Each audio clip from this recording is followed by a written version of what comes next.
How's it going, everybody? Welcome back to the Gym on a Great Day. Here we are. I've got the 600Lt out right behind me. And now that I have the Mclaren back in California, I wanted to give all of you a really thorough update of what this car is actually like, because when I picked it up, I didn't have the time to thoroughly explain what options, what specs this car actually has. So, as you know, the first and most important thing that you can see right away is the color, which is Papaya Spark, and it's the same exact color McLaren actually uses for their racing teams. So Formula One, you name it. And this color is a complete just copy of that, actually on a road car. So whenever I'm driving this car, people look at me and they go, what the? That's what this car does to people. It just blows them away. So what we're doing today is that I want to give you a full just deep dive of what options this car has. A really important reason why I bought this car right here is because I made a video series before I bought it asking all of you what track-focused supercar we should buy. And this was one of the top cars that you were all letting me know to actually look into. And I'm so happy that I did, because this has got everything I'm looking for.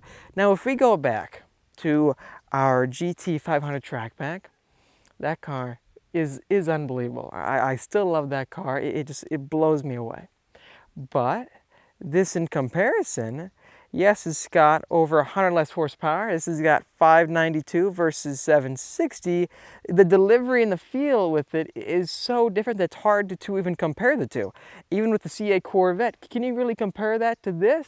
You can't. It's a totally different car, except with the engine placement being mid-engine. That I can compare, and we did that in a previous video. Make sure to check it out. That being what Chevy could do to enhance the C8 Stingray for like a Z06 variant or something like that in the future. And actually, I think it resonated very well. And make sure to check it out if you want to know what I think after tracking my car so much. But anyways, though, this car, what I'm trying to say is that it was a huge jump. And I'm so happy we did it, because I get more reactions with this car than any other car I've ever bought. And you can probably see why, right? Vertical doors. I know it's a very flashy thing, but it's one of those things that the motion of lifting a door up gets very addicting. And it really helps that you don't kick your foot on the door sill. So not many scratches can actually arise from that. And then when you lower it, it's a very nice feedback feeling, pushing down. It just feels like you're accomplishing something each time, and pulling it up, the hydraulics, it just lifts up and glides all the way up to the top. Trippy, huh? Let me go ahead and sit down for this part, because we're going to be speaking about lap times first and foremost. So, as you know, we are chasing lap times with this car right behind me, and lap time wise, this thing is fast. Faster than a GT3 RS, that being not on the Cup 2 Rs, which are slicks almost, but on normal track R compound tires, this thing it hooks up and it's super quick. Now it's faster than the Huracan, also the 488. So this is one of those things that if you do buy it, it's a good bang for the buck, I think, because once you get past this price point right here, a lot of the cars just start costing way too much, and they aren't exactly fast, like the Ford GT. This thing can smack down a Ford GT. Even the Ford GT costs 500 grand, 600 grand. So it's really crazy when you think about it. This is a good bang for the buck exotic supercar, I think, and also lap time wise that we can see online. And to give you a good perspective, when I go to Laguna Seca all the time, so many McLarens show up. And what lap time is this thing putting down? Well, our good buddy Jeff actually put down a 131 in traffic at Laguna Seca on a normal track day. So I'm thinking this thing can hit a 130, and in the proper track setup, maybe a 129. This car is extremely capable. So as a result of that, that's why I wanted to go ahead and look more into it. How much do you think this car weighs? You ready for it? Less than 3,000 pounds, less than a Honda Civic, less than a Toyota Supra. You know how much a Supra weighs? Like 3,400. It has almost 600 horsepower, and it's got a dual clutch. It checks all the boxes, I think. Owning a sub 3,000 pound track car is unreal. The way this thing feels in your hands with the electro-hydraulic steering. The feedback of turning this car left and right is just so crisp and so natural. That is one thing you really lose out in all the fully electric steering racks. This thing still has that hydraulic attribute to it, so the feedback it gives you, it's nicely weighted, and I think the most crisp steering I've ever experienced. Anyways, let's start off with the exterior of this car. Let me explain all the options I opted for it. Let me close the two doors first. Now, moving to the front. This paint job right here is actually called Papaya Spark. You can see all the flakes right here. It's almost gold-like. It's crazy. It's an MSO paint job, which means McLaren Special Operations. And with that being said, being MSO, it comes with the very graceful price tag of $10,000. And here's where it gets exciting. Coming down below, we have a Palladium finished front splitter, and if you look closely, you can see flakes all throughout it. So it matches the flakes with the orange. Now, you can opt this to be completely exposed carbon fiber, but with that being said, the prices start shooting straight up. And honestly, I think this Palladium finish, this black metallic or dark gray metallic, goes really well with the orange, and you don't have mismatched carbon fiber on the exterior like some cars do. This one also has the optioned Palladium roof as well, which in the sunlight, as you can see, you have more and more and more of the flakes. And with body colored side mirrors, everything blends together so well. It looks so crazy and good, right? The Palladium matches so well with the orange. It kind of gives off that pumpkin vibe, right? If any of you can come up with a good Halloween nickname for this car, let me know, because this color combo, it really does work for that, doesn't it? Here's one thing I do have to change right away, and it is the tires. This car unfortunately came with the P0s and non-Trofeo Rs. You can track with these tires, but the feedback and lap times that you'll put down won't be anywhere close to the Trofeo Rs that come with this car, that are the R compound option. However, those Trofeo Rs do cost a fair amount of money, a lot.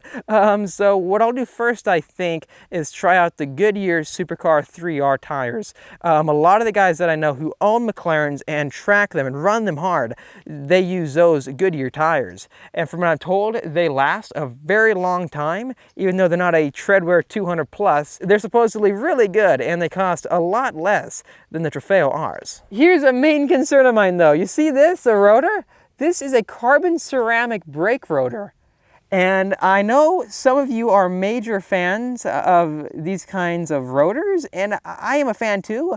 However, when it comes to going through them like you would with a track-focused car, yeah, it's not going to be very exciting. And to give you a good idea, how expensive do you think these kinds of rotors cost? Now, a friend of mine has a GT3 RS, and he was telling me for a full complete brake job change, that being rotors and pads all combined, he was saying it was north of $20,000 for his Porsche. So imagine going through these kinds of brakes on a track day. Would you want to do that? No, no one would, right? So I think I'm going to sacrifice the weight savings that carbon brakes give you for steel rotors. I'm going to look into gyro disc rotors because a lot of friends I have who have McLarens, they run them. And from what I'm told, they perform really well. And they cost a lot less, right? That's a main concern. All this could be exposed carbon, but it's not the side intakes. This is all the same Palladium finish, which matches really well, I think. Same goes for the roof. You can get louvers right here, but this car did not come with that. And I'll explain why I bought this car, regardless of no louvers being here. And I think you can offer this after the fact, so we're gonna look into that as well. But I'm coming to the back. The very back, we have the exciting tail exit exhaust that goes straight up. And then again, all this is finished in non-exposed carbon fiber. Regardless, it is still carbon fiber. So you're not missing out on the weight savings. You're just paying for the exposed weave finish. Nonetheless, I still think it looks really good, like a Batmobile, right? One thing I'm noticing though, owning a Mclaren 600Lt is that you see all these like black dots? All that's carbon from the exhaust. So that's pretty trippy. That's one thing you got to constantly like clean off with a detail towel and spray, because that could get pretty annoying after a while. Let me go ahead and open the door so I can show you the main highlights of this car right here. One neat thing though, when I do this, we have soft close, so you don't have to slam this shut. I see guys doing that. You don't need to do that if you have this option. I think it's like $1,000, and you just lay it gently right here, And you heard that? It actually closed on its own. So pretty cool when I get inside of it. No need to slam it again. Just rest it closed and it'll do the rest of the work. Coming down below, we have a fully exposed carbon fiber door sill with the 600LT badge. And all LTs have the same orange for the badge. The orange matches the paint job on the outside, and it matches the LT on the exterior side skirt. This is orange as well. So everything blends in really well, I think. And one of the most exciting things with this car are the Senna seats. Look at this. Full Alcantara carbon fiber Senna seats, the same seats in a $1 million race car that is street legal by McLaren. And with that, we have the matching orange seat belts. Everything blends together so well, right? I love these seats. They are super comfortable and it makes you feel like you're driving a race car at all times. With the Alcantara, it's just such a soft and comfortable finish. It's really amazing. And if you can tell looking closely, that's not normal black Alcantara, is it? Well, this is actually blue. This is finished in their midnight blue Alcantara, I believe. So it's got a really interesting contrast to it, doesn't it? It's so different. But it's got all the holes you need for harnesses. So you can mount harnesses to these seats and also behind on the roll bar in the back. So the two top harnesses go through the middle up high, and then we have one down here, and then two for each side entrance. So everything blends together so well, doesn't it? It's basically race ready. And another thing I noticed is that driving this car, your back doesn't get super hot because we have these inlets right here. So it's kind of like vents built into the seats. So it's, again, super comfortable. Let me go ahead and hop inside. Let's close the door for the McLaren. And here's another thing you'll notice. This entire side speaker is finished in black. Well, you can pay a few extra $1,000 and get a custom sound system. The funny thing is though, this sound system sounds just fine to me. I like it a lot, and to be honest with you, I mainly turn all that stuff off because you want to listen to the exhaust note with a car like this all the time. With that being said, you notice all this carbon fiber all over the place? This is another option this car has, and I'm so happy it has it because the matte finish carbon accents this car so well. Look at it. With the carbon fiber door sills down there, carbon fiber weave exposed seats themselves, carbon fiber on the steering wheel with huge carbon fiber shifters, and then carbon everywhere else. So everything blends together so well. And the way I look at it is that the exterior doesn't really show any exposed carbon, but when you open the door and get inside, then you start being greeted with it. And it kind of gives you a good idea of what this car is actually like, because underneath all this is a carbon fiber monocoque chassis. You can see it. See that? That's all exposed carbon fiber. So this entire car is crazy. What's really cool about this car is that you can see the pedals are finished in like a magnesium finish, or just a really nice aluminum or metal. It's so cool looking at them. Everything is with this car is custom made. This whole car right here is handmade, and you can tell. And one option I really didn't want to get was that of full Alcantara all throughout. As you can see, this car has that. I do have to clean it here and there with like a vacuum or something. Let me know in the comment section down below what is the best way to clean Alcantara. If you do know, I'd really appreciate it, because this is the most Alcantara I've ever had in a car. And yeah, you do notice little pieces of dust that falls on it. But in total though, the way it feels and being extra light when compared to leather, the Alcantara is just the way to go for a race car. It feels so nice and soft. These paddle shifters right here though, they were like $4,000. So a lot of cars I saw don't actually have them. And a cool thing about them is that if I turn on the car, come on, whole thing vibrates. That's really cool.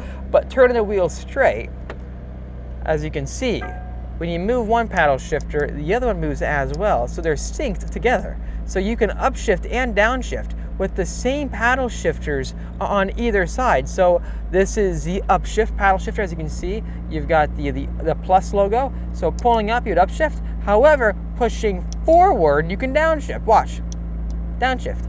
And when you move it, the other moves as well. That's how you can upshift and downshift with either paddle shifters. You can one hand and do it. Most cars that I have are independent with each paddle shifter.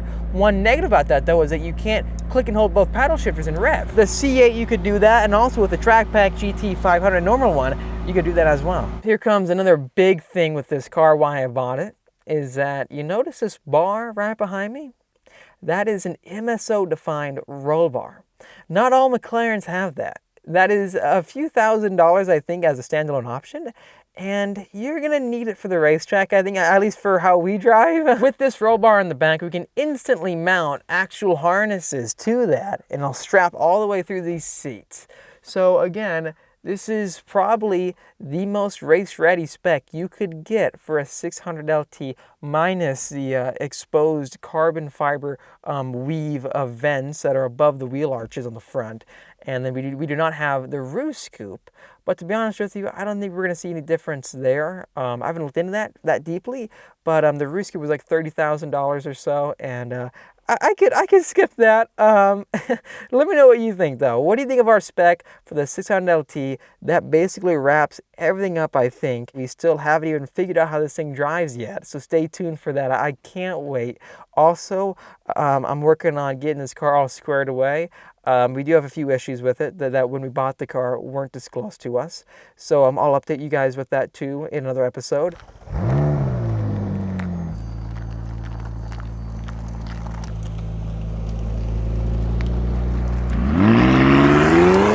Anyways, stay tuned for the next video because this car is going on for PPF. We're gonna make sure this car gets you the care and treatment it deserves. And then after that, I'm gonna also give you guys an update when it comes to the entire repair process for the 600LT, what the path moving forward is going to be. I really appreciate all your amazing support when it comes to this. It's a real bummer that our cross-country road trip took the turn it did. We had so much planned. I really do want to say that we had so much planned, but all of it we had to just call it off because we had to get this car safely, back home. So that's why, the trip was cut so short. So I hope you understand. Stay tuned though, because I cannot wait to share with all of you some awesome content coming your way with this car right here. Anyways, thanks for watching this video. If you liked it, make sure to hit that like button. Really help me out. Also subscribe for much more great videos coming your way. I'll see all of you in the next episode.